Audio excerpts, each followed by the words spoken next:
Hi everyone, it's Hannah Einerson again from the CEO of Tribute Lifestyle. It's so great to be live. Thursday has become one of my favorite days. So I hope you will all enjoy today's training. We're going to talk a little bit about sales, which is a passion of mine. I love sales and I always loved sales. I've been selling as long as I can remember. Since I was a kid, I've always been selling things. So I really want to encourage you, because a lot of people are scared of sales, which there's no reason to be. Sales is not always a traditional process of asking someone to buy something, but it's part of the lifestyle and it's part of improving someone's life. That's how I see sales. So sales for me is about improving someone's life. So we will talk a little bit about sales and what you should focus on and how you can improve your sales skills today. And what is very important when you do sales is product knowledge, because you have something in offering, right? You're offering someone a product and it's super important that you know what you're offering them. We will talk more about it, but product knowledge is one of the absolute key things to having a good sale. So you need to study your product and get to know them. Study all of Tribute products in detail, read the ingredient list, practice the unique features of the product, and practice the so what. So what is so what? If someone tells you that, so what, why do I need these features? You need to have, or why do I need this product? You need to have an answer for them. So what? How does this product improve someone's life? Hi everyone who's watching, it's really great that you're here. So as I said, first thing to think about, am I improving someone's life by offering them this product? If you're not, you shouldn't offer the product. Simple as that. You should always have in mind and always have as an aim to improve someone's life with your product. And to do this, you need to know something very important. And what could this be? You need to know something very important, and that is basically, what are their needs? How can you improve someone's life if you don't know what their situation looks like, right? You have to learn what the situation looks like. And to do that, you need to identify needs accurately. So you ask questions, you analyze the answer, and then you solve the problem. So basically, sales is about solving someone's problem and finding what their needs are. You should, as I said, not offer something that they don't need. If you do that, you will sell something one time, but you want to have recurring customers and you want good reviews. You want someone to say, Lilian sent me something really amazing. She will also refer you then to other customers. So it's very important that you offer someone what they actually need. Then when you do a need assessment, you ask questions. You say, okay, what are you looking for today? Maybe they mention something about their skin condition. Then you start thinking, okay, they can actually be using, this product from Allure, or they can be using the soap. They can be using, something to improve their skin condition. And then you don't just tell them, buy this cream. You have to have an interaction. You have to ask questions. You have to be interested, because it's your customer. This is someone that you care about, and you want them to leave this interaction happily. Don't have a monologue telling them, this product is so amazing, it's the best product, it has all these features, the skin nourishing body cream, but they actually maybe want something for them to look younger. Maybe their actual need is age-defying, but because you're proposing for this one, they might end up buying it and they will be a customer, but they might not be a happy customer. You want to find find out how to get happy customers and returning customers. Sorry, let me put this back. Very good. So you present the solution not through monologue, you present it through interaction. So you ask a lot of questions. For example, if you sit with a friend and they are telling you about that they're going for a dinner, or their friend's birthday is coming up, you can think, okay, did you buy a gift for them yet? No, I didn't buy a gift yet. Oh, okay, do you want me to, come with some suggestions what you can give to your friend for her birthday? Yeah, sure. They would probably say, okay, so how old is she? Yeah, okay, she's 25 or she's 35. Okay, she has children. No children. She's single. Oh, okay, so she likes entertainment. What does she like? So you will help your customer to identify the needs of someone else, and then maybe you can recommend a necklace set or jewelry for the person. Then you have to have what is called the closing. So a closing is basically when you close your sales. A lot of people forget to do this. They will just present the options of like, yes, we have this jewelry, or we have, this beautiful bangle, but then they don't say, okay, are you interested in buying? Someone will say, yeah, sure. But you have to be more specific. You have to have a closing, meaning you have to, it's not an ultimatum, but you give options. So you say, would you like to buy the bangle, or would you like to buy the necklace set for your friend? Do you see the difference? You see the difference? Yes, good. Hi, Danielle, nice that you can join us today. So you ask questions that are specific. Would you like to buy this one or this one? Don't leave it open for them for interpretation. And say, oh no, I'll contact you later. Then say, okay, which day do you want me to contact you? I can deliver it, to your friend's house before her birthday. So you have to create a sense of urgency in your closing. So they feel that they need to close it now. They need to buy this before it's finished.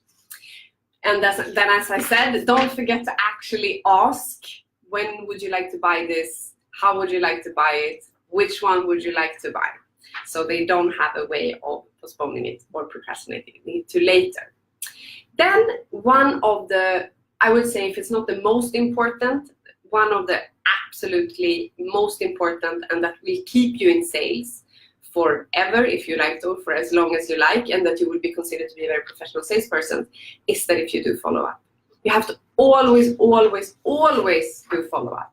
And follow-up never ends. So you have to be structured and keep notes. So, there could be a customer that you do a need assessment of, and they say, okay, well, I'm a little bit interested in, the bangle or the watch or the ring or something like this. And okay, you say, fine, that sounds great. And then you don't do anything. There's no follow-up. One of the most common reasons, or the most common reasons for people both leaving network marketing, but also for losing sales, is that there's no follow-up. So basically, people want to have the question. They want, you already show that you're interested in selling to them. They've shown that they're interested in buying from you, telling you, okay, but you can contact me at a later stage, and then you don't.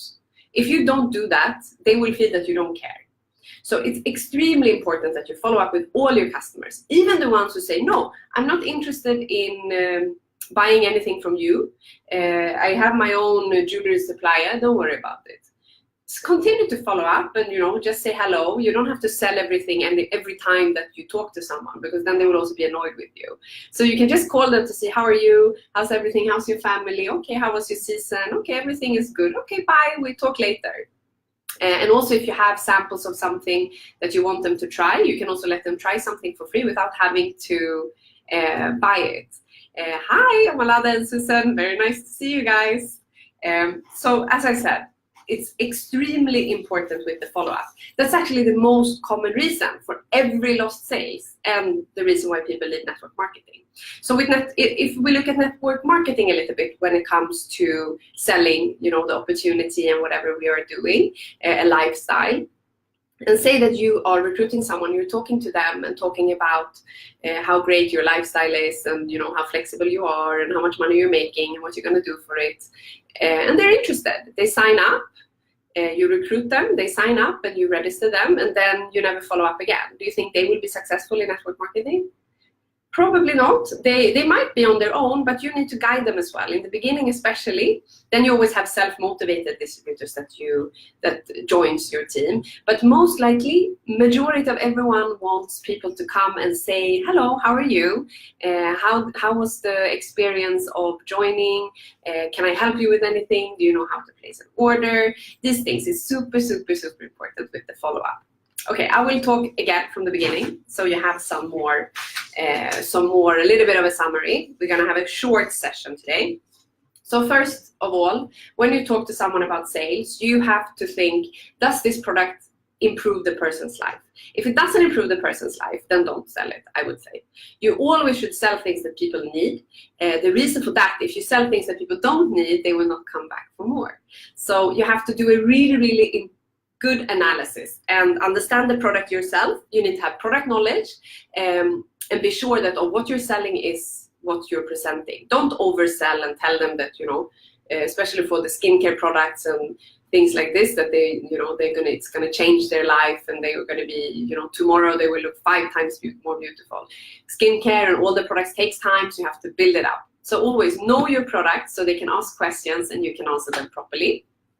Then you have to make sure that when you talk to someone, you do a proper need assessment.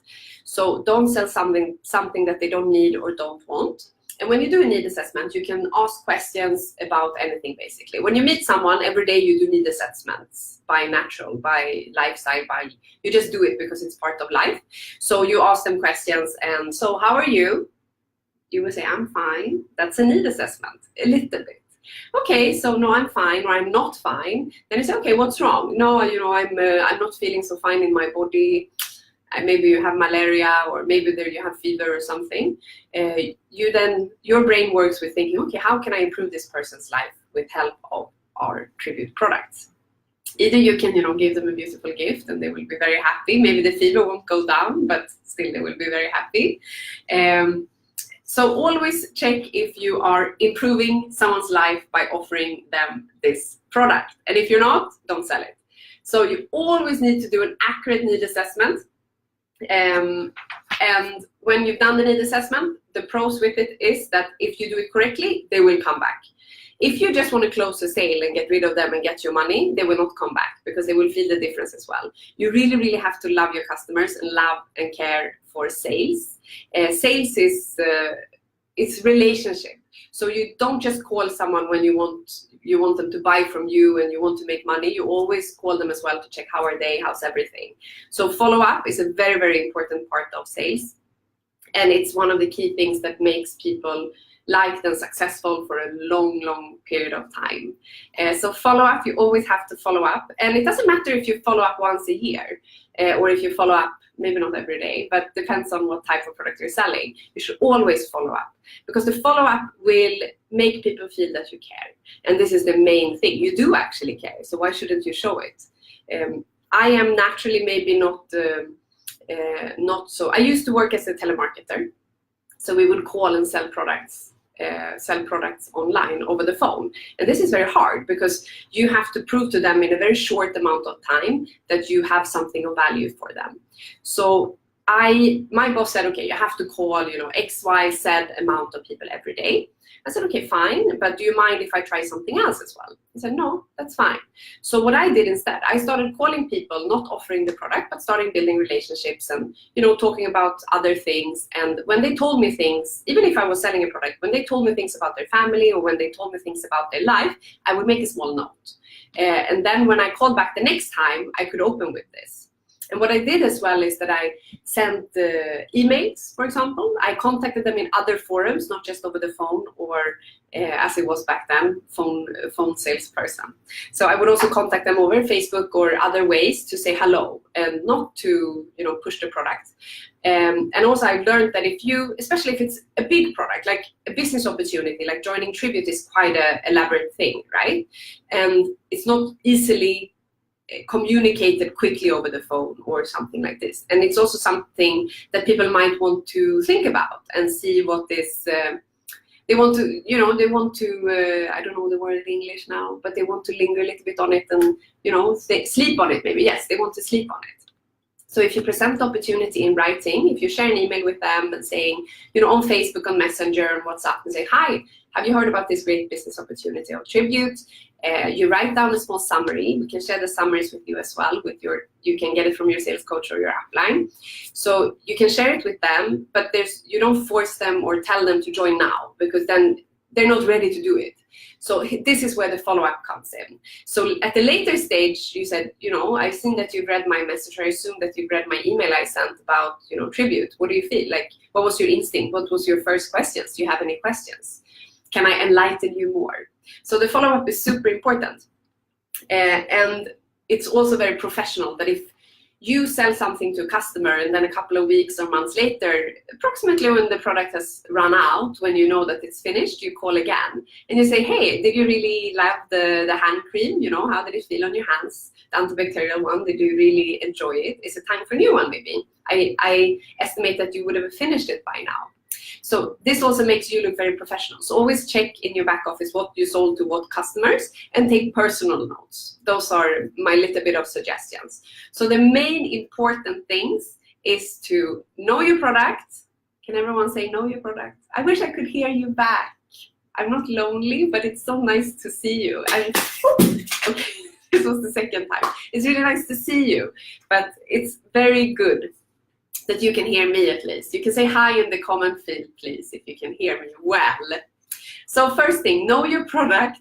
And then when you know your product, you do a need assessment, basically asking questions to your potential customer to see what they actually need.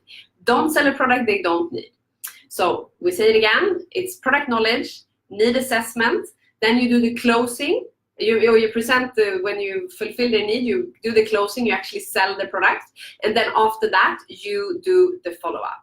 The follow-up is also super, super important, and it also usually sets people apart that you are a professional. You take this seriously, you follow up with them, you check in on them, even if you're not selling, you still do a follow-up. You still call them to say, how are you, how's your family, how was your travels, or whatever they have going on in their life. So this was a shorter training than usual. If you have any questions, you are welcome to contact us at any time. So as a small side note as well, I would like to remind you to vote for the Tribute Role Model. The voting is ongoing on till Sunday evening. Thousands of people have voted already, which is amazing. So please vote for your favorite. We will share, you have the poll on our Facebook page.